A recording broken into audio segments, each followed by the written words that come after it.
Då ska vi fortsätta med nästa talare som är Jeffrey Cammack, Head of CIO Delivery at Webguide Partner. Welcome. Thank you very much. And we're going to hear some thoughts about search foundation, structuring solid websites. Indeed. Go ahead.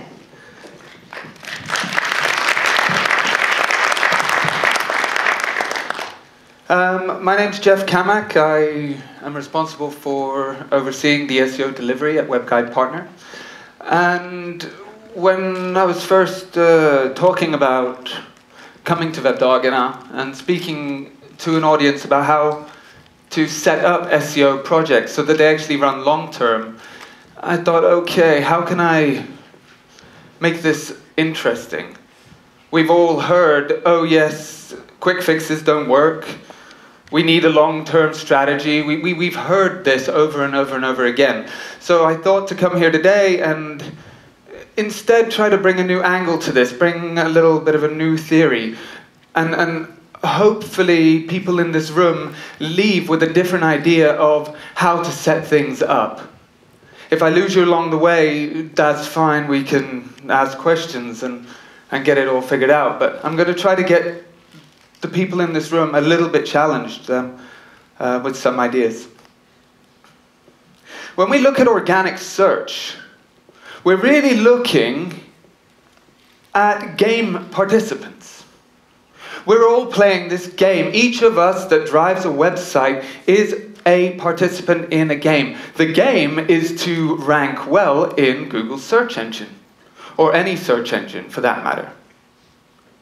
But just as with every game, we have a set of rules.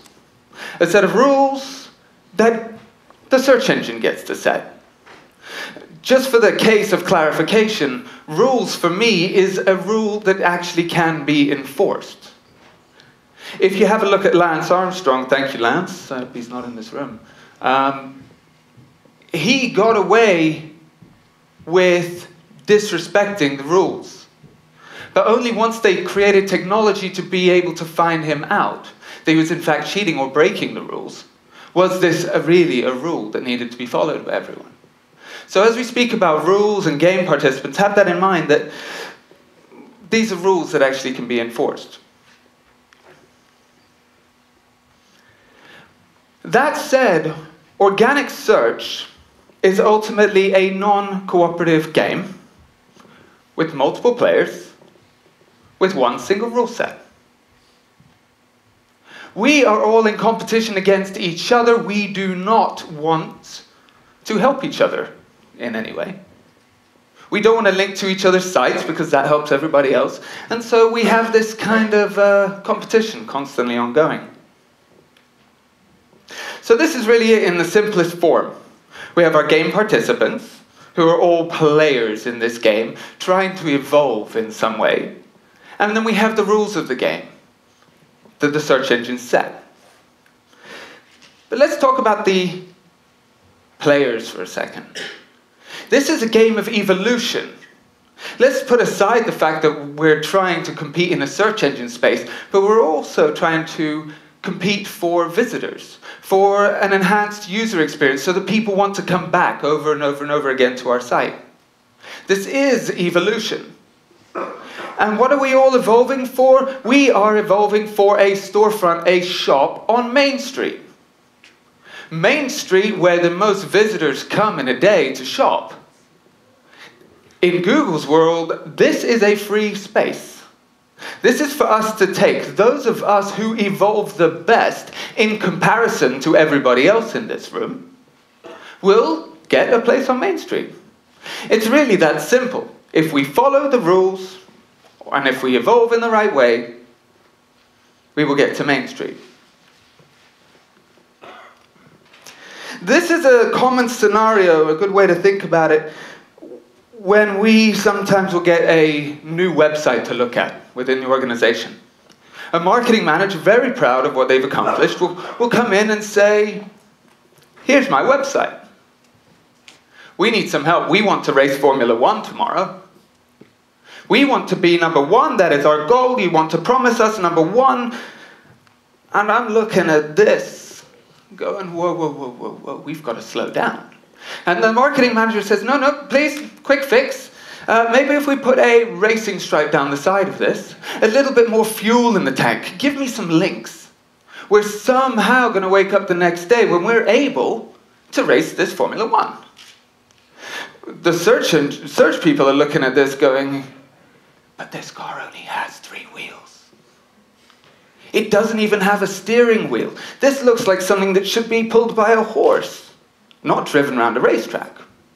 And so we started trying to explain, okay, there's some fundamental things that we have to do before we start putting links into our website. We need to back up, because honestly, if I'm going to put fuel in this car, I'm going to run right after I've done it, because I don't trust for a second that it's actually going to last. So that's the game participants. Let's look at the rules. The rules of these games, look at them. We have the game of chess, we have the game of squash, and we have the game of Scrabble. All of these that have in common is the fact that one player will make his strategic decision based on the knowledge of what the reciprocal action is going to be. On a chessboard, I am going to move my queen into a position only knowing if it's going to be taken or not taken, or if it is safe, because I know that other player is playing against me. These are the rules of the game. The game of squash says you can play against another wall or keep the ball away from your opponent. The game of Scrabble says that if you leave certain valuable letters unattended, your opponent's going to take them. So enter an idea that is called game theory. Game theory is a branch of mathematics that runs across lots and lots and lots of segments. Biology to political science to finance, but it's pure math. It is the branch of mathematics that is concerned with the analysis of strategies for dealing with competitive situations. That sounds exactly like what I've addressed in this room. We have all of us competing for a place in the search engines. But we also know that the outcome of the participants' choice of actions depends critically on the actions of the other participants. Now I'm talking us versus a search engine, Google. In search, we have a game of webmasters, all of us individually, against the search engine. We are trying to play a strategic game of what can I do without being caught. These short-term strategies of, yes, give me some links, just hook me up, let's get my rankings, doesn't really fit here. But we enter a very special part of game theory here where we have no winner. We are all sitting in some kind of a stable state where the webmaster doesn't really win, and the other player, Google, on the other side, doesn't really win either. They don't get to slaughter us, we don't get to slaughter them. There's no end of the game. It's kind of continual. Most people with me? Because then there's something called the Nash equilibrium. Has anybody watched the movie A Beautiful Mind? Right. It's about a crazy mathematician, right? Anybody know his name? John Nash. He had this idea that, wait a second, inside game theory, we must have a place where it is stable, or what he called a solution concept to a non-cooperative game. Think about this, us and our websites again. We are participants in a game where we are trying to follow the rules. It's a stable state. This branch of mathematics is perfectly applicable to how we set up long-term strategies for websites.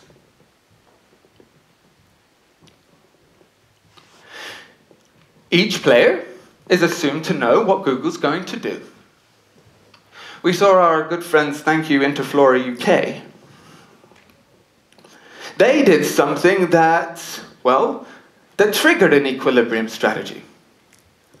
There was just one website that was kind of shapen up by the rules because they did something that was against the rules, and it quickly knocked them back into equilibrium.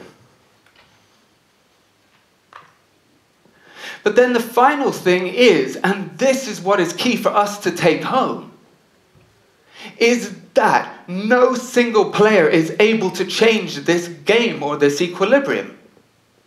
So when I get a request from an organization, yes, give me links. Everything in me says, no, don't do a short-term fix. No, no, no. Because just like Lance Armstrong, the rule might not be enforced today, but it's going to be enforced at a future date. We cannot set up long-term search strategies based on unilateral changes. We have to think long-term. I hope this is kind of sits everybody in a new position going, wait a second, we probably are better off to play by the set of rules that are given. But then, okay, fine. I buy that. We've got participants in a game, and we have a set of rules in a game. But now, me, the website owner, all right, Jeff, tell me, how do we do this? What is the strategies that we need to kind of follow if we're going to build a long-term search presence?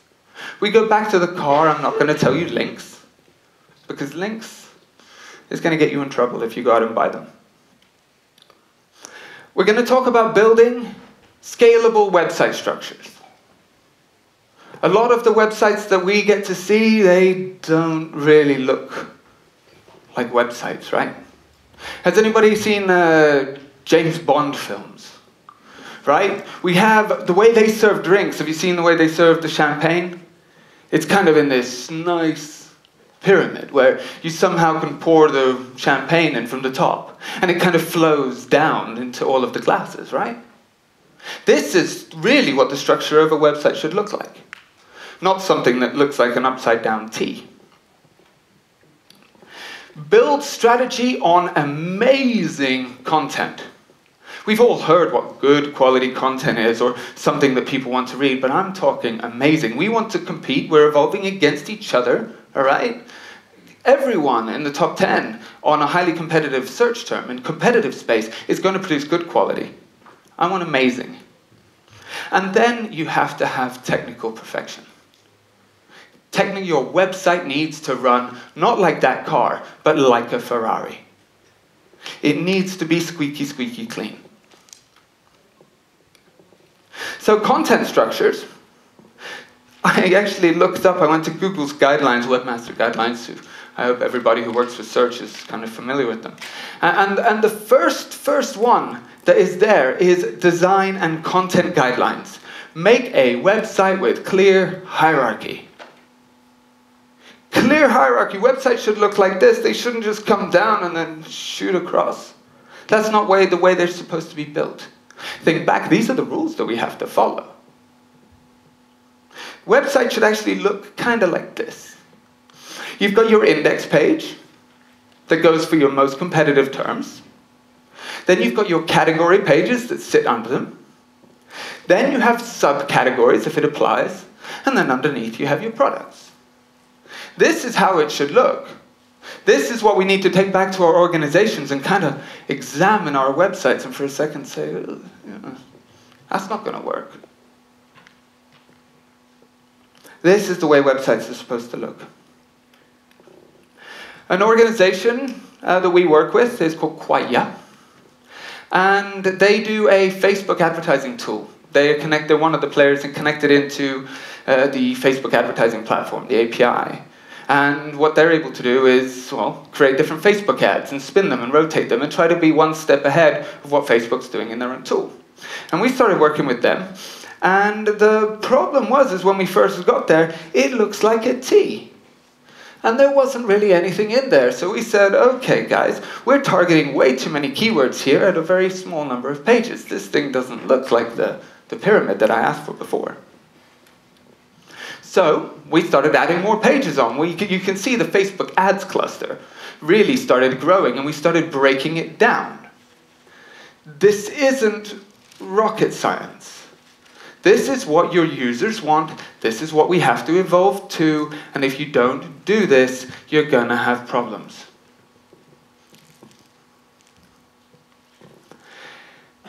The second one is we need to have a look at the content of our websites, right? This is kind of what a regular website is going to look like in its structure. And in a website structure, you're going to have static pages, and you're also going to have dynamic pages. Your static pages, it's important to note, there's a tendency to want to start running before you can walk. Okay, yep, we need a page on Facebook ads, get it up quickly, let's just go, put some content there, yep, now we can bring in the links army. It doesn't quite work like that. All your content people should have their foot on the brake at that point and stop this madness from happening. You need to make sure that you've got amazing content on all of these pages before we start working inwards and start focusing on dynamic content. The static pages are what has to be there to last long term. We also call these pages evergreen. Has anyone heard of this evergreen content? This is content that is supposed to, like the evergreen tree, is supposed to be green all year round. It's supposed to be able to stand, quote unquote, the test of time. So don't include any news tidbits or awards necessarily that are related to a certain time period. Instead, produce great all-round content that can actually last for a while. Once we got the static pages in place with Quia, we started something called the dynamic pages, their blog. Right? This is, the numbers are higher than this now. But what we said is, okay, now that we've got amazing content there, let's start talking about things. Let's start taking the news as it is today and running it through the filter of a Facebook ads platform. This article, Ensuring Facebook Users Find Your Fish, is actually talking about bringing Facebook users out of Facebook onto a website and then converting them. This, in a matter of weeks, got 670 likes on Facebook, in all manners of other shares, including comments, that also went out on Facebook. This is what you need to do. And you need to use these pages to reinforce all of the evergreen content. Because what you're doing is by telling a search engine that it's relevant today in the dynamic page, you're saying that the evergreen content is still relevant to that period. So you're kind of like keeping it alive, full of energy. But there is ingredients for great content. And these need to be separated. Take this as another take home. Do not just take Jimmy, who's the intern, and yeah, Jimmy doesn't have much to do, so get him in here and sit him down. He doesn't know much, but we'll pay for his hours anyway, so have him write. No, amazing content is actually separating the fact that sometimes you've got an amazing product, but you need a writer too. This happens to be my head of content back at the office. Martin Östman. Osten, we call him. He said Osten, and he says it's the name, not the doft. Yeah. These are some statistics I found on a website. I quote the website at the bottom. They seem kind of right to me, so I thought to introduce. I used to say, okay, I'm going to stand aside, let other people do the talking here. Blogging companies get up to 55% more traffic. 55%. This isn't the day that you start. A blog is an evolving kind of process.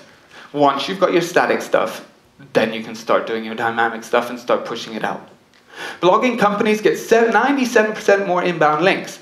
Because let's face it, a lot of the websites that we run have price tags on them. Nobody wakes up in the morning and says, hey, guess what? I'm going to link to a bank today from my blog. Nobody does that. So instead, if we start this dynamic content, start talking about banking related to news, then we can actually get some links. Blogging companies have a lot more index pages, but blogging companies are the ones that become thought leaders.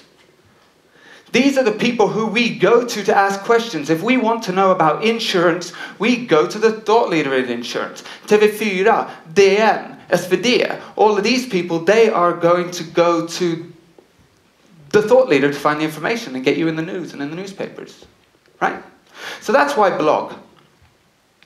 Then finally, the technical part. What are the rules with the technical part? Because here we've established that we're all players, but what are the rules for each of the sections? I had a chat with Cammack. Cammack is probably like many of your sites today, it is an old domain. They have been working on Cammack for a long, long time. There have been many previous versions, there have many previous other strategies incorporated on this, but now they're actually doing some pretty amazing things online. But when they come in, you know, kind of like that car, it's like, okay, there's some things we've got to clean up. And I asked them if I could use a couple of examples, because these are things that they have cleaned up. Check this out. Links are important for rankings. We said, let's find out where the current link profile points. Let's see that all of these points actually link to this, all of these links link to the site. And I tell you, you guys are in this exact same situation.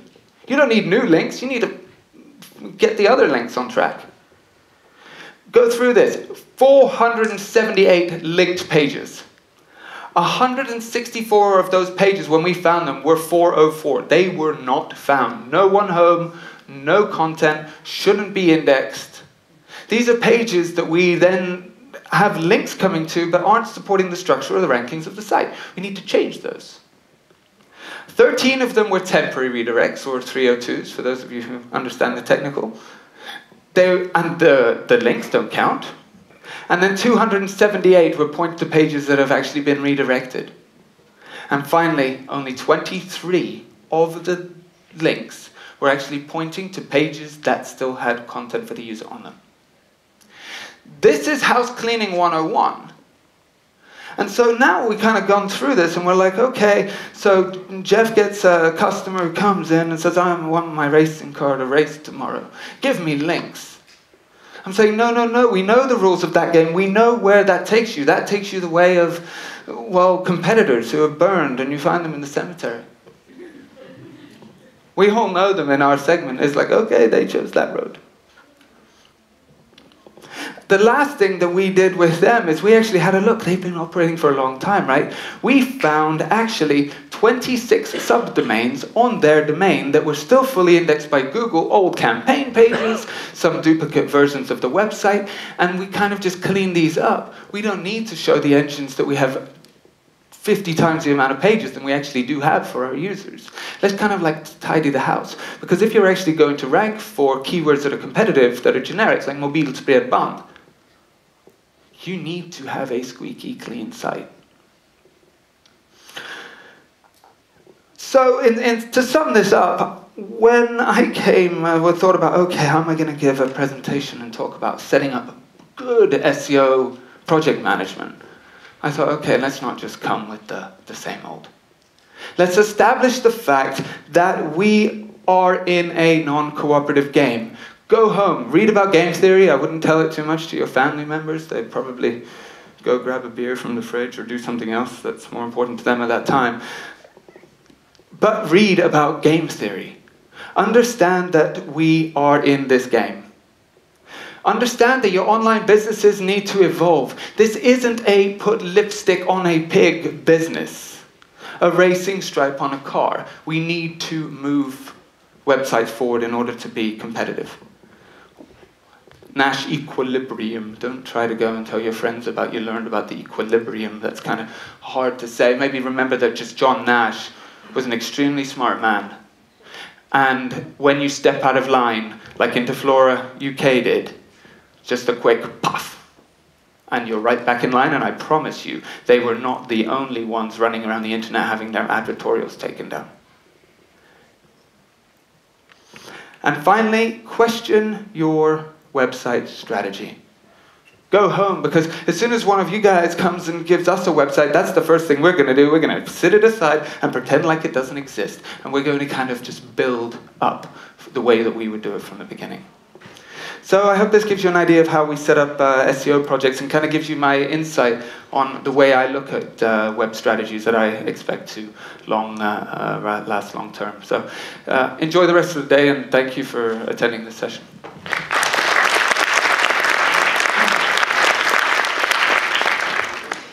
Thank you. If any of you in the audience want to change to another track, please do. And we'll take some questions for Jeffrey while you're changing.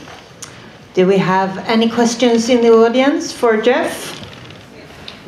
It's a bit hard when changing location at the same time, but we'll see in a couple of minutes. I have a question though. How often do you still get the question from companies, give me some links? Is it common? All the time. It's daily. All the time? All the time, and you would imagine that these are some of the largest companies on the web, and they will still come and they will strictly ask for links. They don't want SEO advice, they want links. Okay. So that's still a good business, giving them links? It kind of makes me cringe a little bit. Okay. And what do you answer? What's your best answer to a company coming? Well, it's the same as when somebody would bring a car to me just like that. It would be like, oh, sorry, but there's no windshield. Can we talk about this first? And try and get an open discussion going with the organization. And try to help them, because sometimes us as marketing managers inside organizations, we don't have the power or the knowledge or anything to push forward something different within the organization. The organization says, bring me results, and we think links bring results. And so I try to work with organizations and get alongside marketing managers and actually try to build a plan that addresses the fundamentals first. One question from the audience. Go ahead. Yes, do you have any practical tips for when you start to build a site? Do your keyword research. Research. Look at your competitors, see what they're doing, see what they're doing well, see what they're not doing well. And then choose a stable platform to start building on so that you can actually build out a scalable structure. At the same time that you're doing that, think about how you're going to do your content and how you're actually going to be a little bit unique in that area too. Yes? Another question? I have a question. We're always talking about Google. Yes. And I was thinking there's, of course, a lot of different search engines. Mm. And when everyone is talking, they're always talking about get you ranked by Google. Well, how about the other search engines? Does it mean that if you're not on top of Google, will it mean that you're on top of anyone else?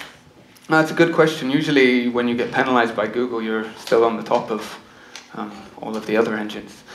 We do take them into consideration, but we never optimize towards them.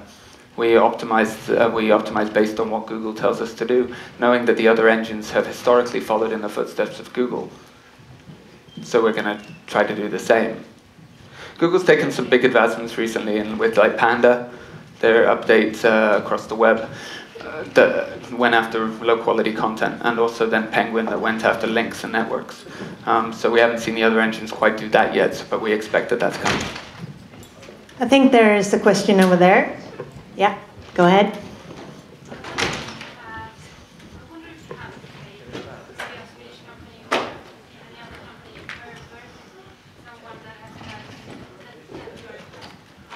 A favorite website that does this really, really good? In like e-commerce? No, it doesn't matter. One per... Whoa.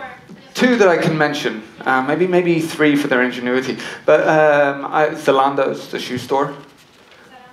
Zalando, the shoe store. Fantastic SEO, and I know that the CEO and head of SEO comes and speaks. I would also look at Amazon. I'm impressed with how they actually get link juice, or the value of the links, down into deeper pages on the site.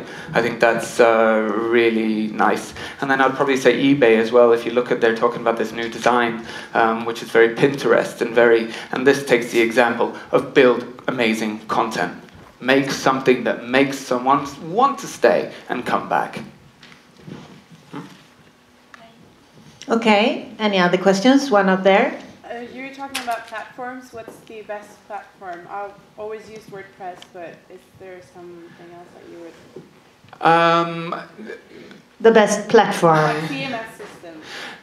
I actually like WordPress, but then I've got nothing against Drupal, and I have these conversations all the time talking about, I don't really know how to plug Drupal as well as I can WordPress, but WordPress is great. And then I kind of agree with one of Google's concept of open will always win. So when you look at e-commerce solutions like Magento or others similar that are open and strong, that's what I would probably go for as well. Okay, thank you, Jeffrey. Thank you, everybody. Thank you.